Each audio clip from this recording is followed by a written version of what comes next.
मेरो मम्मीले भन्नुहुन्छ कि सहन सिक जहाँ गए पनि सानो बन्न सिक्नुपर्छ अनि मात्र मतलब अरूले सम्मान गर्छ भन्छ। त्यो अहिलेको त्यो जमाना यो छैन कि अहिले चाहिँ यहाँ जो ठुलो हुन्छ त्यही नै सम्मान पाइरहन्छ नि। तर त्यो आँखाको धुलो मात्र हो।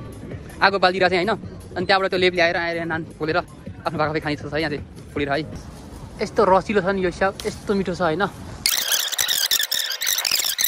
मेला भन्नाले गाइस यो खतरै मिलाएर लागेको छ। मलाई हेर्न मन लाग्यो गाइस, हेरौँ त यो मेला कस्तो छ होइन। र म साइकल लिएर हिँड्छु भन्नाले मेरो साइकल त्यहाँ तमारेर मास गइरहेको छ होइन। कसले लैदेला भने टेन्सन छ होइन। त्यो साइकल पनि सँगैसँगै लिएर जान्छु भिडियो गर्दै गर्दै। र मान्छेको भिडमा साइकल कसैले लानु भइरहेको तर म एकैछिन एक राख्नु हुँदैन आइहाल्छु मेरो साइकल कसैले लाउँदैन देख्छ। यो चाहिँ गाई चाहिँ माटोको घैटा है, भुड्की जस्तो टाइपको के बनाएको छ है माटोको घैटा। अझै सुटुनी छ है। अनि सुटुनी मतलब त्यहाँ रोपेर खन्नी त्यो इक्जामको लागि के यसरी खनेपछि सुटुनी हो चाहिँ है। अनि एक दिन तपाईँ सहने बानी हुन्छ कि त्यो सबै कुरा सहने बानी भइसक्यो मेरो साइकल अड्यो। सहने बानी भइसकेपछि नि त्यसपछि तपाईँले जोसुकैले जस्तो सुकै व्यवहार गरोस् नो इफेक्ट। यस्तो रसिलो छ नि यो स्याउ, यस्तो मिठो छ होइन। यति धेरै भुइँमा कुएर बसिरहेको के थोरै टिपेर होइन टक्क लगाएर चौरामा बसेर खानुपर्छ है त गाइस। म टिप्दैछु एउटा ठुलो ठुलो छानेर। यति धेरै छ कि कति खानु स्याउ जब कति खानु गाइस हेर्नु ल हेर्नु स्याउ स्याउ स्याउ। अब मैले केनाको स्याउ खानलाई यस्तो फाइदा भइरहेको नि guys. Welcome back to my new blog. So guys I am Chhatra Asha छ आरामै सोच मस्त व्यस्त हुनुहुन्छ। म चाहिँ काम सकाइरहेको छु होइन। टक्क म काम घर फर्किने बाटोमै स्याउको बोटहरू छ कि टन्नै यसरी स्याउको बोट छ। अनि म चाहिँ जहिले यसरी टिप्दै होइन खाएर फर्किन्छु कि टिप्दै खाँदै फर्किन्छु कि। अनि यस्तो रसिलो छ यो यति मिठो छ नि हो गाइस। अब म टिपी छैन अनि अलिक ग्राउन्डमा गएर बसेर खानुपर्छ है त गाई। अहिले एकछिन है त म तल चौरमा जान्छु होइन। उमी गाई भन्छ मतलब उमीको त्यो छेउको चौर के त्यहाँ गएर बस्छु म। अनि एकदम फ्रेस हावा खाएर बस्छु। मेरो 7 बजीदेखि काम थियो होइन। काम सकाएर म फर्किँदैछु गाई चाहिँ होइन। अनि त्यही भएर अनि अब म जान्छु होइन स्याउ खाँदै बस्छु। अनि त्यसपछि घर फर्किन्छु। अनि आज धेरै काम छैन त्यही हो ग्राउन्डमा गएर एकछिन बस्छु अनि कुरा गर्छु है त गाइस। जहाँ तैँले ग्राउन्डमा मतलब उमी गाई भन्छ उमी गाई मतलब त्यो पोखरीको डिल के भने समुद्रको डिलमा गएर बस्छु है तपाईँ अहिलेलाई। यहाँ मेला लगाइरहेको छ आज चाहिँ होइन। थाहा छैन के को मेला हामीलाई पनि होइन। अनि त्यसपछि रमाइलो छ यो ठाउँ है। म आएको 7 महिना हुन लाग्यो होइन। यो 7 महिनामा धेरै कुरा सिकायो अमेरिकनले। लाइफमा सिक्नै पर्ने कुराहरू सिकायो। अनि गाइड अहिलेलाई बाई है त। अनि तपाईँले त्यहाँ यस्तो खने त्यहाँ राखिदिएको छ। अनि खनेर आफै कति लान सकिन्छ त्यो लाने रहेछ कि त्यो टाइम त्यहाँ पैसा तिरेर होइन। त्यहाँ बच्चाले लिएर खनिरहेको छ है। फलाउने आइडिया थाहा छैन रहेछ फेरि। अनि यहाँ चाहिँ हेरौँ गाइस यहाँ चाहिँ के पोलिरहेको चाहिँ नान आगो बाल्दिरहेको चाहिँ होइन। अनि त्यहाँबाट त्यो लेप ल्याएर आएर नान पोलेर आफ्नो भाकाफे खाने छ है। यहाँ चाहिँ पोलिरहेको है रमाइलो रहेछ आज। खै के को मेला मलाई पनि थाहा छैन होइन। तर एकदम रमाइलो मेला लागेको छ यहाँ मान्छे पुरा भिड जमाइरह यहाँनिर खानको लागि। अनि त्यसपछि म जाँदैछु हेर्नलाई म जाँदैछु हेर्नलाई। मेरो टेन्सन छ मेरो साइकल उडाला भने मेला लगाइरहेको छ मलाई थाहा छैन ल। यहाँ पनि ओ खतरा खानेकुरा छ है। समोसा जस्तो के हो दाइगा इन म श्रीमासिङको गरे यस्तो राम्रो कुराहरू छ ल गाई ल गर्लफ्रेन्डहरूलाई ल यस्तो अब कस्तो राम्रो मैचाहरू आयो। यहाँ चाहिँ पोटेटो फ्राई पोटेटो के राखिरहेको छ होइन यत्रो खानेकुराहरू ल। मलाई पनि यस्तोमा आएर यस्तो खाना रमाइलो गर्न खुब मन छ है। तर धेवा छ तर धेवा किन खर्च गर्नु बेकामा होइन। यो घर गएर मसाले लम भात खानुपर्छ अहिले भात पकाएर होइन। गाई ल है त म जान्छु ग्राउन्डमा है। ग्राउन्ड बसेर मैले स्याउ टिपेको छैन। अब यहाँको महँगो सामान पैसा तिरेर त्यो स्याउ के पैसा तिरेर यहाँ खानुभन्दा होइन मैले फ्रीमा बाटोमा स्याउ टिपेर खाना पाइरहेको छु। किन म यो फोकटलमा पैसा खर्च गर्दैन।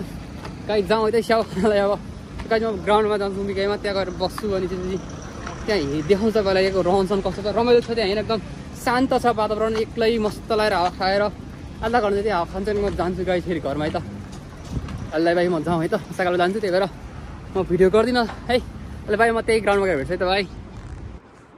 गाइस भिडियो नगरी त मनले नै मानेन कि है। यस्तो राम्रो ठाउँ आएपछि होइन तपाईँहरूले भिडियो नगरिकन कहाँ नदेखाउनु होइन। यस्तो राम्रो ठाउँ आइरहेको छु म है। गाई चाहिँ उमी हो चाहिँ होइन। अनि यहाँबाट भोकाइ जाने बाटो मतलब भोकाइ जाने उमीहरू यहीँ आउँछ है। गाइस म चाहिँ सर हावा खाँदै साइकल चलाउँदैछु। मस्त फ्रेस भइरहेको छु म चाहिँ। कस्तो लागेर चाहिँ झरेर अनि सब बोडिराहरूको पातहरू झरिसक्यो है। अब किनकि नाचो आइसक्यो मतलब फुयु आउन लागिसक्यो, त्यही भएर फुयु आउने भएकोले अब हिउँ पर्छ गाइस। 1 महिनापछि यस्तो खतरा हिउँ पर्नेवाला छ होइन। अब 11 महिनाको लास्टमा तपाईँहरू होइन अचम्म पर्नुहुन्छ कि। अनि म चाहिँ एकदम आतुर छु हिउँ हेर्नलाई, किनकि हिउँ मैले देखाएको छैन। देखेको त छु मतलब मैले हिउँको लाइफ मैले जिया छैन, तर मैले हिमाल पहाड तराई चारै ठाउँको 3 ठाउँको भूगोलको हावापानी चाहिँ मलाई थाहा छ है। किनकि म पहाडमा जन्मेदेखि पहाडमा बसेँ होइन। अनि त्यसपछि म तराईमा पनि बसेँ होइन।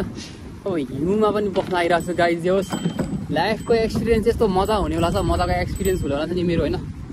मैले लाइफ चाहिँ पाकै हो कि यार है, हिमाल पहाड तराई चारैतिर डुलेर होइन हिँडेर। म त नेचरको चाहिँ एकदम फ्यान हो है।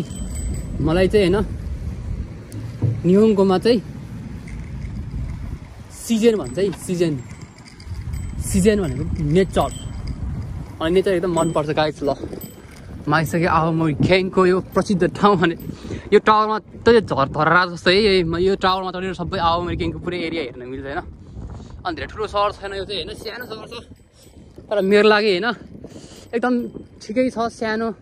मेरो लागि आनन्दको सहर छ। त्यहाँ यस्तो रमाइलो छ होइन, बगैँचाहरू कस्तो रङ्गी चङ्गी होइन, बोटबिरुवाहरू होइन। ल त्यो मतलब अहिले आँकी हो, आँकीको रुखहरू के यस्तो रमाइलो देखिन्छ नि। अनि गाइस तपाईँहरूलाई अचम्म लाग्दो कुरा होइन, यहाँ हिउँ झरिरहेको होइन। त्यो माथि डाँडामा बादल आइरहेको नि, त्यो डाँडामा पुरै हिउँ झरिसक्यो कि। अनि माथि चाहिँ हिउँ झरिसक्यो, यस्तो हात कठिन छ बिहान चिसो होइन। अहिले चाहिँ घाम लागेको हुनाले त्यो चिसो छैन त्यति होइन, न्यानो छ। यस्तो न्यानो यस्तो तातो हुँदैन छ नि। मेला लागेको थियो कि आज जता पनि मेला, यहाँ पनि मेला लागेको थियो। अब स्टेज प्रोग्राम हुइरहेको छ। मेरो पनि प्रोग्राम छ होइन। 11 महिनाको 16 तारिकमा म पनि डान्स गर्न लाग्छु है नेपाली गीतमा। अनि गाइस मेरो डान्स कस्तो चाहिँ हेर्नुपर्छ तपाईँहरूले है त। सायद म युट्युब पनि हाल्छु होला सायद। अनि गाइस अनि खुसी लागेर छ मलाई, किनकि मैले जितेको छु एउटा कुरा, एउटा गेम, एउटा रहस्यमय चिज मैले जितेको छु। आफूले जितेको छु है। अनि त्यो कुरा चाहिँ तपाईँलाई अहिले म भन्दिनँ। जब म तपाईँले पुरा रिजल्ट आउँछ नि तब भन्छु है त गाइस। म त्यहाँ हेर्न लैजानु लाग्यो। तपाईँहरूले हेर्नुहोस् कस्तो राम्रो छ है, पातहरू पहेँलो हरियो रङ्गी बिरङ्गी छ होइन। यस्तो मनै आनन्द आउँछ कि यो पार्कमा आएपछि त्यो मलाई होइन। शीतल हावा चल्छ होइन, अनि मन शान्ति हुन्छ कि। म चाहिँ हरेक कुरामा शान्ति खोज्छु कि। मलाई त्यो अरू जस्तो होइन झै झगडा हो हल्ला होइन, अनि अरू जस्तो त्यो गर्न मन लाग्दैन कि। मलाई शान्त मनपर्छ है, शान्त मनपर्छ, मलाई शान्ति मनपर्छ कि। म चाहिँ हरेक कुरामा सुकुन खोज्छु। सुकुन भनेको आनन्द के। त्यहाँदेखि यहाँ कस्तो आनन्दको ठाउँ छ। ल हेर्नुहोस् ल, वा एक दिन तपाईँ सहने बानी हुन्छ कि। त्यो सबै कुरा सहने बानी भइसक्यो लड्यो। सहने बानी भइसकेपछि नि त्यसपछि तपाईँले जोसुकैले जस्तो सुकै व्यवहार गरोस्, नो इफेक्ट। तपाईँले कुनै प्रकारको इफेक्ट पर्दैन। अनि तपाईँ बल्ल एउटा स्ट्रङ पर्सन बन्नुहुन्छ। त्यसपछि आउँछ तपाईँको दिन है। तपाईँलाई जोसुकै मान्छेले आएर जेसुकै भन्नुहोस् होइन, जस्तो सुकै व्यवहार गरे पनि त्यसले कुनै असर पार्दैन। उल्टै तपाईँले घृणा गर्नेहरू, तपाईँले अब रिजेक्ट गर्नेहरू, तपाईँले इग्नोर गर्नेहरू, अनि त्यसपछि तपाईँले पीडा दिने मान्छेहरू आफै थाकेर भाग्छन् एक दिन। अवश्य नै त्यो लेखेर राख्नुहोस्। मलाई चाहिँ त्यो लाग्छ है। मेरो मम्मीले भन्नुहुन्छ कि सहन सिक, जहाँ गए पनि सानो बन्न सिक्नुपर्छ, अनि मात्र मतलब अरूले सम्मान गर्छन् भन्छ। मतलब त्यो अहिलेको त्यो जमाना यो छैन कि। अहिले चाहिँ यहाँ जो ठुलो भन्छ त्यही नै सम्मान पाइरहेको हुन्छ नि। तर त्यो आँखाको धुलो मात्र हो कि। मतलब कहानी नै छ कि मतलब अब म त्यो छु कि छुइनँ थाहा होइन। तर मलाई चाहिँ अब आफूभन्दा अलिक ठुलोको अगाडि चाहिँ मलाई सानै बनाउन मन लाग्छ कि। कहिले पनि ततामा गर्न मन लाग्दैन। मेरो बानी दिएको छ होइन। गाइस मेरो दाँत यस्तो गिजा पासिरहेको भित्र होइन। यस्तो अस्ति पानी खान जाँदा मतलब कामबाट फर्किँदै आउँदाखेरि पानी खाँदै बसभित्र नि बस झ्याप ब्रेक लागेर भ्याच्च लागेर यस्तो झनै टेन्सन भएर मेरो दाँतै धरेन। गाई चाहिँ नि म गाईमा आएको छु भन्दै थिएँ नि त। यस्तो राम्रो खेसिएको छ हेर्नुहोस् ल गाई चाहिँ। वाउ ने वाउ छैन त। हेर्नुहोस् यस्तो आनन्दको ठाउँ छ है। शीतल छ, मस्त छ। मेरो साइकल त्यहाँ लडिरहेको छ, म यहाँ पनि लड्छु गाई। मैले केही ल्याएको छैन। एप्पल ल्याएको छु गाई। एप्पल खानुपर्छ। आइस एप्पल खाउँ है गाई। मैले भने नि त तपाईँको लाइफमा सुकुन हुनु पऱ्यो क्या। सुकुन हुनु पऱ्यो। जसरी हुन्छ तपाईँले आनन्द फिल चाहिँ गर्नु पऱ्यो। कुनै पनि कुरामा, कुनै पनि रिलेसनमा, कुनै पनि कुराहरूमा तपाईँलाई प्रेसर फिल हुनु भएन है।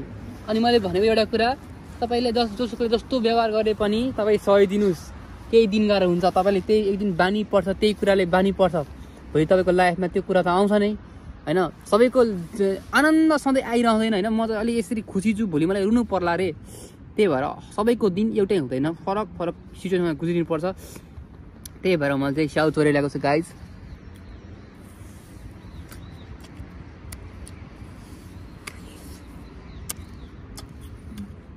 यस्तो रसिलो छ गाई यस्तो मिठो छ स्याउ है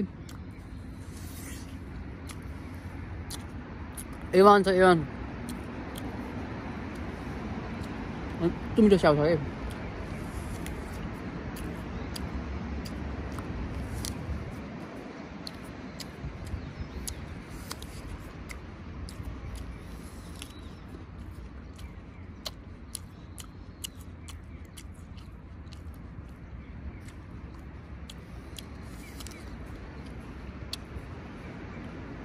यसरी दिनको एउटा एउटा खायो भने म मोटाउँछु होला हौ अरू स्याउ खायो त अनि कुरो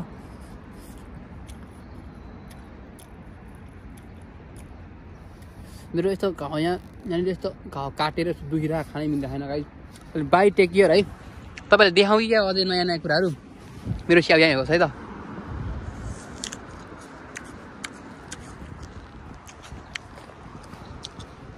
हाम्रो नेपालमा चाहिँ यस्तो हुँदैन है तर जापान हेर्नुहोस् कस्तो रममा जब त्यो पुरै चेन्ज हुन्छ कि खेसिकी कस्तो राम्रो दुबो छ लडीबडी है त्यो जाँदा रहेछ ऊ जाँदा रहेछ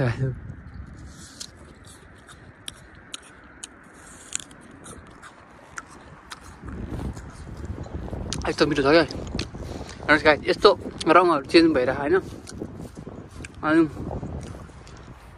आनन्द शीतल छ यहाँ है म चाहिँ यस्तो म चाहिँ मस्त रमाइरहेको छु यो नेचरसँग मैले भने त मलाई नेचर मनपर्छ मलाई नेचर भएपछि केही चाहिँदैन के नेचरलाई जति आनन्द दिन्छ नि त्यो अरू कुनै कुरामा छैन कि आनन्द भनेको फाइभ स्टार होटलको एक साथ खानाले एक निन्द्राले होइन एक दिनलाई आनन्द दिएला तर तपाईँ लाइफभरि नै तपाईँ आनन्द लिनु छ भने लाइफभरि तपाईँ कुल चिल रूपमा रहनु छ भने नेचरसँग रमाउनु सिक्नुपर्छ होइन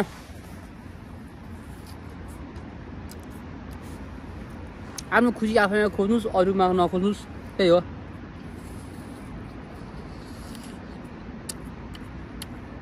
स्याउ चाहिँ एकदम मिठो भयो गाइस